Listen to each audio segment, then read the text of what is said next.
Hello दोस्तों, आज हम बात करेंगे ओरल सब म्यूकस फाइब्रोसिस की। मुंह का कम खुलना। इस बीमारी को प्री कैंसरस कंडीशन भी कहा जाता है। ये कैंसर तो नहीं होता है, लेकिन कैंसर से पहले का लक्षण ये ज़रूर हो सकता है। एक सर्वे के मुताबिक ये पता चला है कि अगर इस बीमारी को इलाज न किया गया तो करीब करीब 7.6% OSMF के यानी सब म्यूकस फाइब्रोसिस के मरीजों में चांस होता है कि उसमें कैंसर भी डेवलप हो जाए। वैसे ये बीमारी तो बहुत ही पुरानी है, प्राचीन काल से इसका वर्णन मिलता है। सुश्रुता के टाइम पे करीब आज से 600 BC यानी भी इस बीमारी का वर्णन मिलता है। बिदारी के नाम से इस बीमारी को जाना जाता था। इस बीमारी में मुंह का कम खुलना था, खाने पीने में दिक्कत होती थी, पेन होता था और मुंह में के कलर में कुछ चेंजेस हो जाते थे। लेकिन 1952 में स्वार्ट्स ने इस बीमारी को 5 महिलाओं में केन्या के अंदर 5 महिलाओं में इस बीमारी की खोज की थी और 1953 में जोशी ने इस बीमारी को सब म्यूकस फाइब्रोसिस का नाम दिया था। अच्छा, ये बीमारी होती क्या है, इसमें क्या होता है?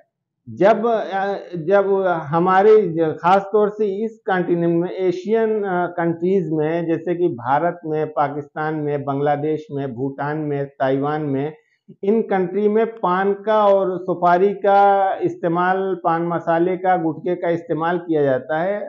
काज इसका बहुत बड़ा काज यही है, पान, गुटखा, तंबाकू। वैसे और भी कुछ स्पाइसी फूड्स की वजह से भी ये दिक्कत हो सकती है। लेकिन हमारे कॉन्टिनेंट में इस चीज़ों का, तंबाकू का और सुपारी का और गुटखे का, पान मसाले का इस्तेमाल बहुत ज़्यादा है। उसमें पान मसाले में यानी गुटखे में एरेका नट सुपारी जो होती है उसमें कुछ टैनिन और एल्कलॉइड्स पाए जाते हैं, जिसकी वजह से वो मसूड़ों को और हमारे मुंह को नुकसान पहुंचाते हैं। शुरू में तो इसमें जैसे कि पान, गुटखा, तंबाकू, मसाले का इस्तेमाल करने से शुरू में कुछ छाले पड़े रहते हैं, मुंह में घाव सा बना रहता है, खाने पीने की चीज़ें खाने में जलन सी महसूस होती है, तकलीफ सी महसूस होती है, बोलचाल में तकलीफ सी महसूस होती है। उसकी वजह से फिर जैसे अब जब ये एक बार बीमारी डेवलप हो गई यानी अल्सर बन गया है, छाले बने हुए हैं, खाने पीने में जलन हो रही है, तो उस टाइम में भी फिर और कुछ चीजें जैसे कि कुछ आयरन की, जिंक की, विटामिन बी कम्प्लेक्स वगैरह की कमी की वजह से वो घाव भर नहीं पाते। जब वो घाव भर नहीं पाते हैं तो फिर वहां पे कुछ स्कार और फाइब्रोसिस यानी कठोरता, उस मांसपेशियों में कठोरता पैदा होना शुरू हो जाती है, फाइब्रोसिस होना शुरू हो जाती है, जिसकी वजह से वहां पे कुछ टाइट से बैंड बन जाते हैं। जब हम फील करते हैं, उसको महसूस करते हैं, तो वहां पे उसकी खिंचाव कम हो जाता है, उस गाल का खिंचाव कम हो जाता है, जिसकी वजह से मुंह पूरी तरीके से नहीं खुल पाता है। अच्छा, अब जैसे अगर ऐसा हो गया है, मुंह पूरी तरीके से नहीं खुल रहा है, तो उसमें क्या होता है? जीरोस्टोमिया यानी मुंह में लार की कमी हो जाती है, खाने पीने में दिक्कत होती है, बातचीत में दिक्कत होती है। अब जब मुंह नहीं खुल रहा है पूरी तरीके से तो कहीं ना कहीं सफाई करने में भी, ब्रशिंग में भी दिक्कत आती है। और जब ब्रशिंग में और सफाई में दिक्कत आएगी तो गंदगियां जमा होंगी, और गंदगियां जमा होंगी तो फिर और भी तरह तरह की बीमारियां पैदा हो सकती हैं। जैसे कि मसूड़ों की बीमारियां पैदा हुई, दांतों में सड़न पैदा हो गया, इससे और ज्यादा परेशानी बढ़ती चली जाएगी और कैंसर के चांस और ज्यादा बढ़ते चले जाएंगे।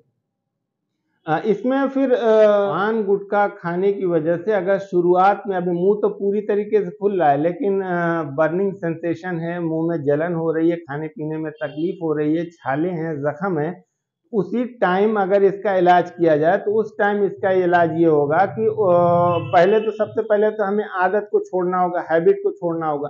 हैबिट को छोड़ने के साथ साथ मल्टीविटामिन, आयरन का इस्तेमाल करना होगा, उसके लिए कुछ दवाएं लेनी पड़ेंगी।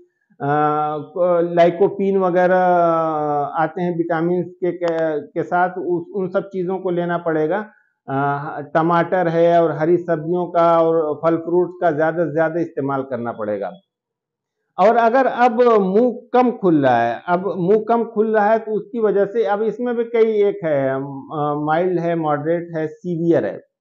तो माइल्ड के कंडीशन में भी हम न्यूट्रिशनल सप्लीमेंट मल्टीविटामिन वगैरह लेके कुछ एक्सरसाइज वगैरह करके, जैसे कि मुंह को खोलने की कोशिश करें, ज़्यादा से ज़्यादा उसको टाइट करने की कोशिश करें, तो वो काफ़ी हद तक वापस हो सकता है, यानी पूरी तरीके से सही हो सकता है। उसके बाद अगर और ज़्यादा कमी आ गई है मुंह खुलने में, तो फिर उस कंडीशन में हमको ये देखना पड़ेगा, कुछ उसमें गाल पे और मसूड़ों पे कुछ इंजेक्शन दिए जाते हैं मुंह को खोलने के लिए, उन सब चीज़ों को करना पड़ सकता है, कभी कभी सर्जरी भी करनी पड़ सकती है। तो अगर ऐसा आपको है तो फिर आप अपने डेंटिस्ट से संपर्क कीजिए, और वो डेंटिस्ट उसकी कंडीशन को देखेंगे, उसकी किस स्टेज में, उस स्टेज के अकॉर्डिंग उसका जो ट्रीटमेंट होगा वो आपको बताएंगे, और उस ट्रीटमेंट को आपको फॉलो करना होगा, उस ट्रीटमेंट को आपको लेना होगा, तब जाके ये कहीं ना कहीं आपको इस बीमारी से छुटकारा मिल सकता है। धन्यवाद।